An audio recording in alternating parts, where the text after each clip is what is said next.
Buenas noches, gracias por continuar conectados a la señal de Canal 13. Estamos en vivo a las 8 de la noche con 4 minutos.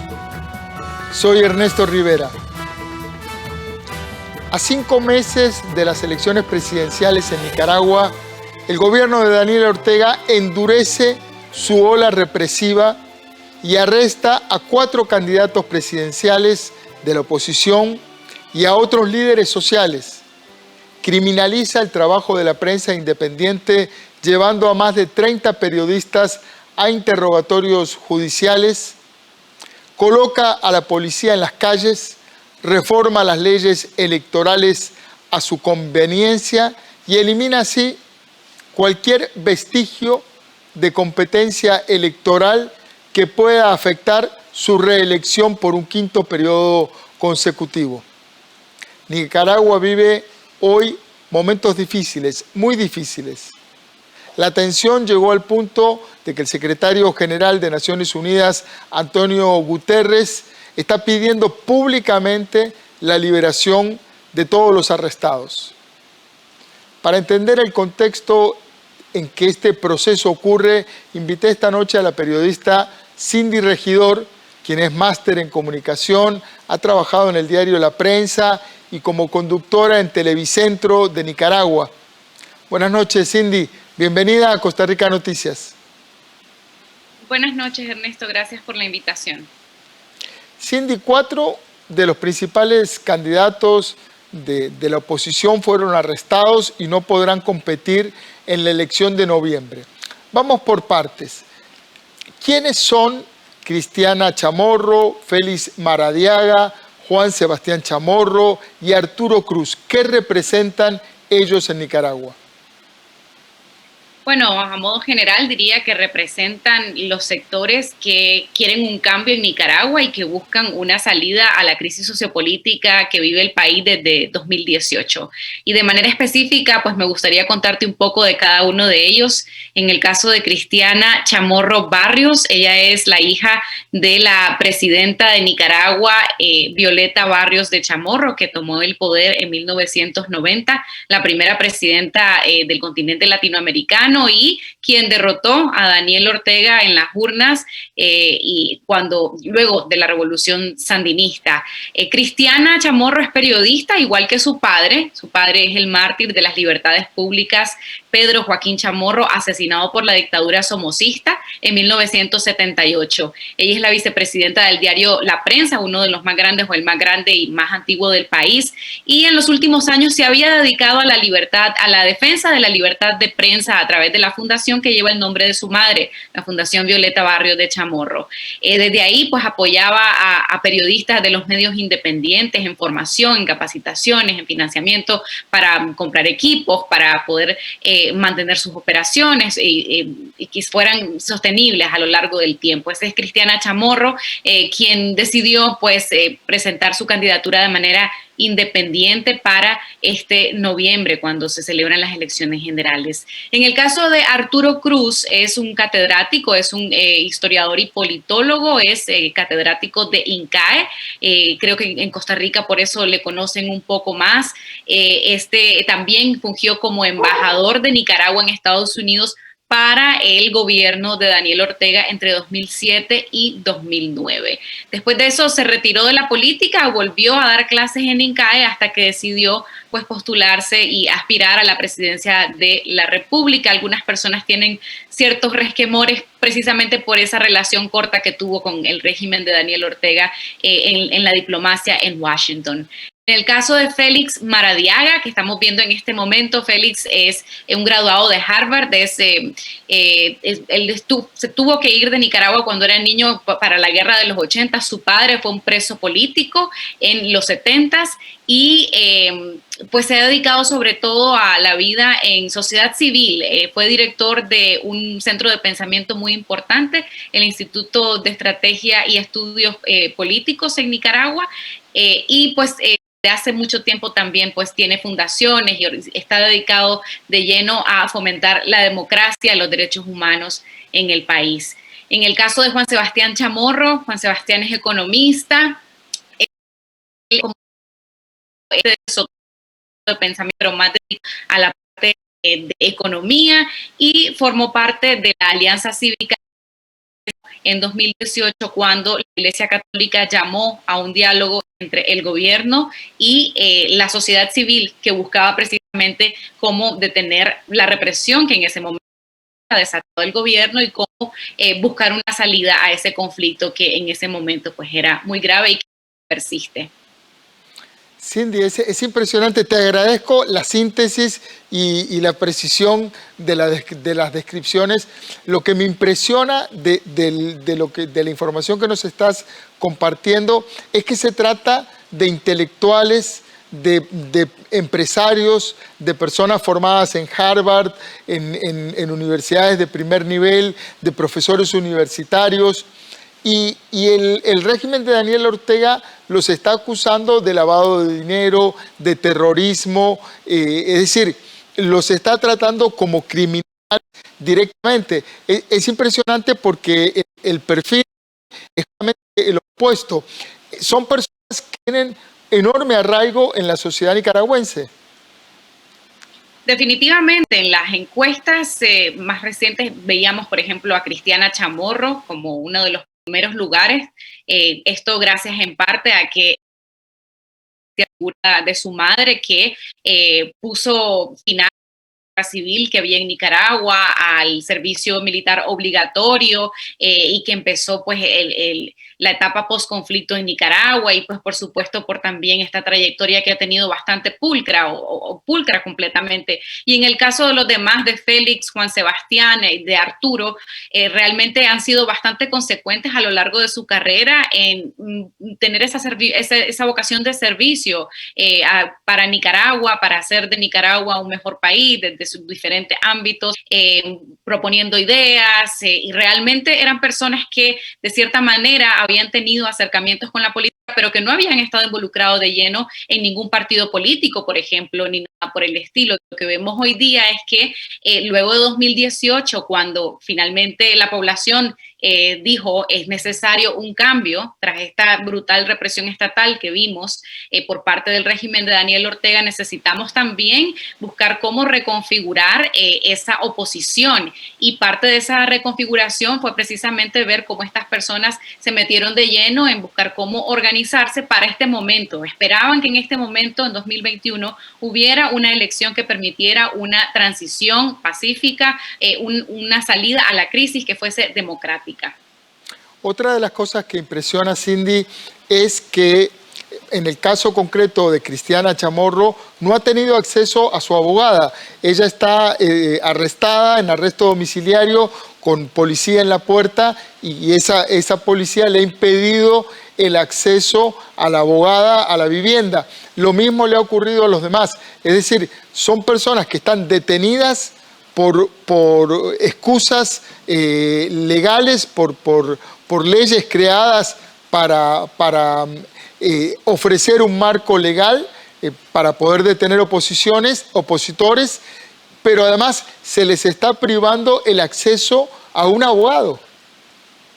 Sí, es bien importante decir que en Nicaragua lamentablemente no existe el Estado de Derecho, no existe la institucionalidad, no hay independencia como sí lo podemos ver en Costa Rica. En Nicaragua, desde que el presidente Ortega tomó el poder en 2007, empezó un proceso paulatino, a veces también más rápido, de desmantelamiento de todas las instituciones democráticas. El Poder Judicial está controlado por el régimen de Daniel Ortega, así como también el Poder Electoral, así como también la Asamblea, y también la policía y el ejército le deben completa lealtad a Daniel Ortega. Entonces, en esta situación lo que vemos es que básicamente todo lo que sucede en Nicaragua obedece a los designios de la pareja presidencial, de Daniel Ortega y de Rosario Murillo. Entonces, ves, por ejemplo, el caso de Cristiana Chamorro, que está acusada de lavado de dinero, es porque esto tiene que ver con el discurso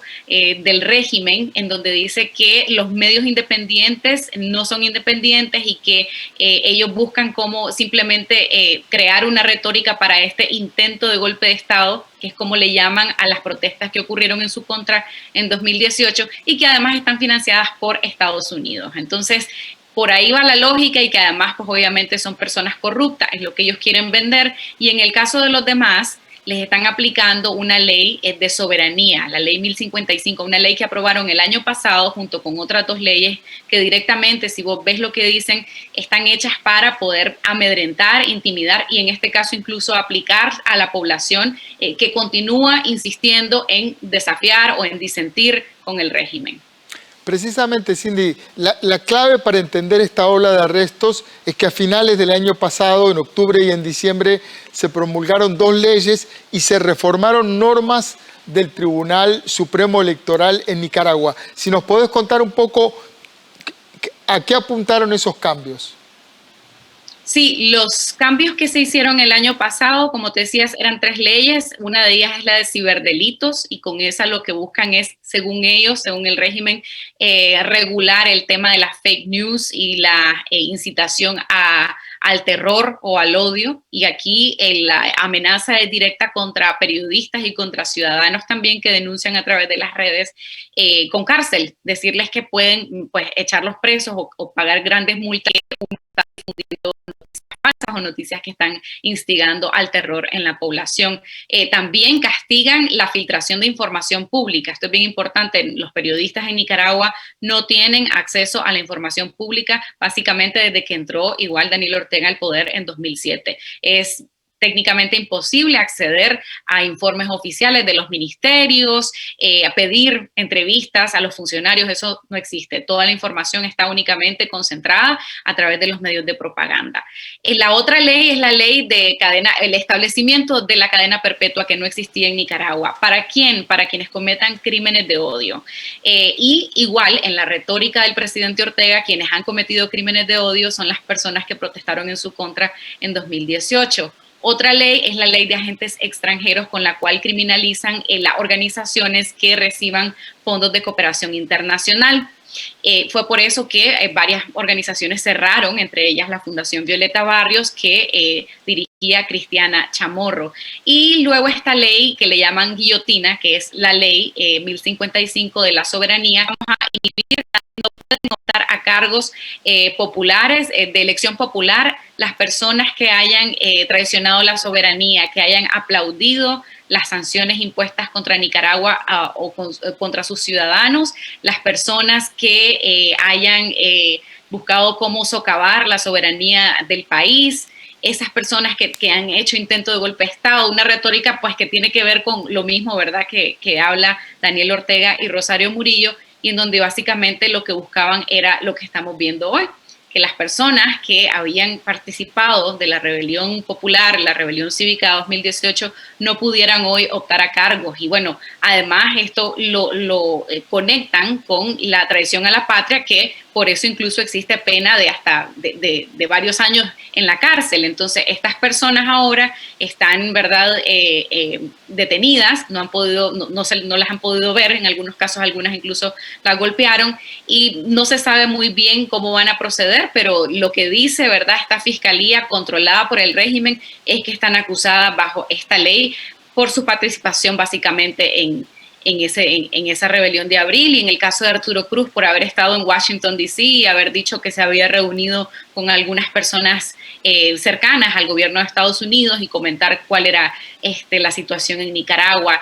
Al gobierno, al régimen le afecta mucho el tema de las sanciones. Las sanciones que han sido impuestas por Estados Unidos, por Canadá, la Unión Europea, no ha sido hacia el país, sino hacia funcionarios específicos por violaciones de derechos humanos y por corrupción. Y bueno, esta ley está para sancionar a quienes aplaudan o busquen o promuevan esas sanciones, dice la ley. Es impresionante porque escuchándote conceptualizo que en realidad todo el marco legal y discursivo es transformar a cualquier disidente en un enemigo. Usted es enemigo de la patria, es enemigo es traidor y por eso merece todo el castigo. Hay un elemento también que mencionaste que me parece que agrava las cosas, y es que Daniel Ortega califica las protestas de abril del 2018 como un intento de golpe de Estado. Cindy, vos estabas, entiendo, en Nicaragua cuando esas protestas ocurrieron. ¿Qué fue lo que vos viste? ¿Qué pasó esos días? Sí, yo tengo ya varios años viviendo en Costa Rica, pero yo estuve casualmente para justamente los días en que estalló esa rebelión cívica, por ahí del 18, del 20 de abril. Y te quiero decir primero como antecedente que por mucho tiempo la población permaneció como dormida. Había muy poco interés por meterse en política, el país iba relativamente bien en términos económicos, había una represión un poco solapada todavía hasta ese momento y además había un entendimiento entre el gobierno y el sector privado, en donde lo que priorizaban era el crecimiento económico sobre cualquier tipo de problema, ¿verdad?, con democracia o falta de derechos humanos. Pero lo que pasó en ese momento fue hubo una reforma a la seguridad social sustancial que el gobierno aprobó sin consenso con nadie, ni con el sector privado, ni con absolutamente ninguna organización, ni ningún otro sector, que afectaba mucho a los ancianos con sus pensiones, ¿verdad? Que ya por sí son bastante, son mínimas. Salieron los ancianos a protestar, fueron agredidos por simpatizantes del régimen con la complicidad de la policía. Esto ya había pasado en otras ocasiones, pero en este momento fue a plena luz del día y además había mucha gente documentando con sus teléfonos celulares. Eso causó mucha indignación y la gente dijo, vamos a salir por los viejitos, no vamos a dejar que pase esto, ¿verdad? Que le hagan esto a estas personas adultas mayores. Cuando eso sucedió y empezaron las protestas en las universidades, en las diferentes ciudades del país, se encontraron con una policía que estaba reprimiendo ya de forma letal. Y empezamos a contar muertos. Y ya era un caos completo en el país, empezamos a contar muertos, había un sentido de desesperación de la gente, pero al mismo tiempo de mucha valentía de querer confrontar esta situación. Y yo la manera en que explico este estallido ya de forma masiva, cuando ya vimos en las calles protestas de cientos de miles de personas, es con una manta que yo vi que decía, Daniel, te perdonamos todo, pero no hubieras tocado a los chavalos. O sea, él cruzó una línea en el momento en que pues ya hubo una represión estatal que dejó ya muertos. Y eran además muertos que estaban siendo documentados por la misma población y los periodistas en fotografías y videos. Entonces, para mí, eso fue como el detonante y creo que ya no hubo vuelta atrás después de eso. Ahora, con todo este panorama tan opresivo, tan falto de perspectiva, uno se pregunta, bueno, la gente está asustada y por eso no protesta. Ahora está la policía en la calle, está el ejército presente. El ejército no. Han tratado de que el ejército pues no tenga, digamos, no se queme, por así decirlo, pero sí hay que decir que habría que encontrar una explicación de por qué al momento de lo más fuerte de la represión de 2018 había policías y paramilitares que estaban usando armas de guerra, ¿verdad?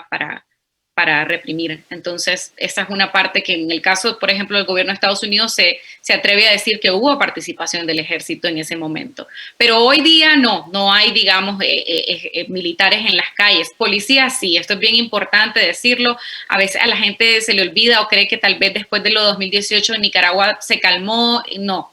En Nicaragua la represión ha continuado desde 2018, ha persistido hasta el día de hoy y lo que tenemos es un estado policial de facto. A partir de septiembre de 2018, el régimen dio la orden de que no se iban a permitir ningún tipo de manifestaciones, así no fueran aquellas que son convocadas por ellos, ¿verdad? Y sus simpatizantes. Pero la población no tiene permiso de manifestarse de ninguna manera.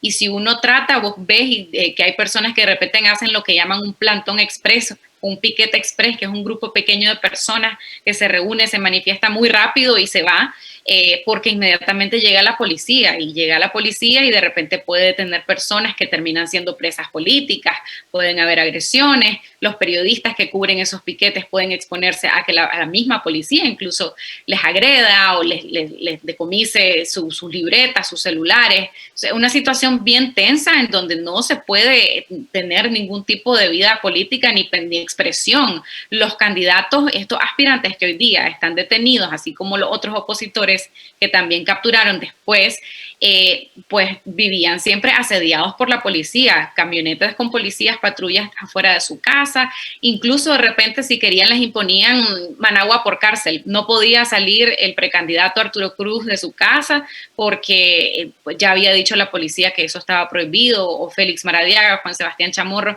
estaban tratando de reunirse con la gente de cara a las elecciones, básicamente que por Zoom, o con un programa de radio o sea, era un asedio constante hasta que llegó este momento en que ya ahora están detenidos.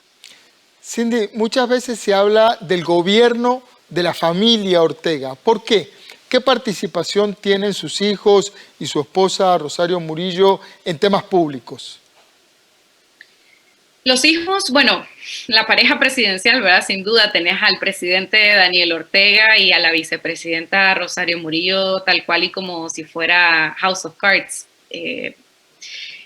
Ellos lo que se dice, ¿verdad?, es que tienen un arreglo de ejercer el poder en un 50-50. Y lo que vemos nosotros día a día es que el presidente Ortega juega un papel que tiene que ver más con lo simbólico, en lo público al menos. Sale una vez al mes a dar una conferencia, a dar un discurso a sus medios oficiales y con una tribuna cerrada de sus simpatizantes. Y la vicepresidenta Rosario Murillo sí tiene un rol mucho más del día a día. Ella todos los días hace una llamada a sus medios para dar un informe de todas las carteras o todos los ministerios, qué es lo que están haciendo. Ella es como la super vocera, ella es la que comunica absolutamente todo lo que ocurre en todas las áreas de la vida nacional. Y luego pues se especula, ¿verdad?, que Daniel al final siempre sigue tomando las decisiones más estratégicas junto con Rosario y el círculo de poder y de confianza más cercano.